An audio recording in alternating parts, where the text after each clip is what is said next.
লালমনিরহাটের হাতীবান্ধা উপজেলার একটি শালবনে নিয়ে গিয়ে কলেজ ছাত্রীকে দলবদ্ধভাবে ধর্ষণের অভিযোগে 6 জনকে গ্রেপ্তার করেছে পুলিশ।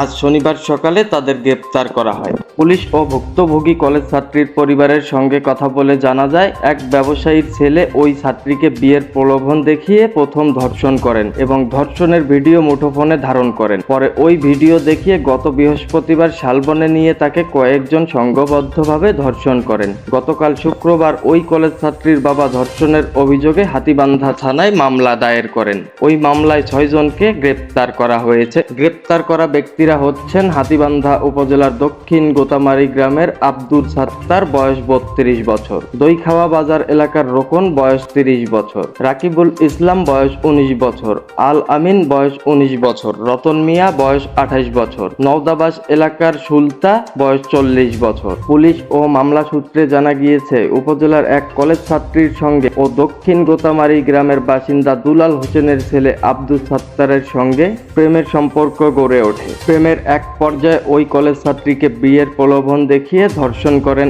আব্দুল সাত্তার। সেই সময় আব্দুল সাত্তার গোপনে বন্ধুকে দিয়ে মুঠোফোনের ক্যামেরায় ধর্ষণের ভিডিও ধারণ করেন। পরে সেই ভিডিও দেখিয়ে আব্দুল সাত্তার ও তার এক বন্ধু কলেজ ছাত্রীকে আবারও ধর্ষণ করেন। এরপর গত বৃহস্পতিবার ভিডিও ফেসবুকে ছড়িয়ে দেওয়ার ভয় দেখিয়ে ওই কলেজ ছাত্রীকে নওদাবাস ইউনিয়নের শালবনে নিয়ে যান। সেখানেও আব্দুল সাত্তার ও তার বন্ধুরা ওই কলেজ ছাত্রীকে দলবদ্ধভাবে ধর্ষণ করেন এবং সে সময় ওই ছাত্রী অসুস্থ হয়ে পড়লে তারা তাকে সেখানে রেখে পালিয়ে যান। এই বিষয়ে হাতীবান্ধা থানার ভারপ্রাপ্ত কর্মকর্তা ওসি মাহমুদুন নবী আপডেট টাইম লালমনিরহাট অনলাইন অনুসন্ধানী নিউজ টিমকে বলেন, ধর্ষণের অভিযোগে হওয়া মামলার আসামিদের গ্রেপ্তারের পাশাপাশি ওই কলেজ ছাত্রীকে লালমনিরহাট সদর হাসপাতালে চিকিৎসা ও স্বাস্থ্য পরীক্ষা করার জন্য ভর্তি করা হয়েছে। তবে গ্রেপ্তার করা ওই 6 জন ব্যক্তিকে আগামীকাল রোববার সকালে লালমনিরহাট আদালতে পাঠানো হবে। Anisul Islam Rajib, update time online news desk, Lalmonirhat.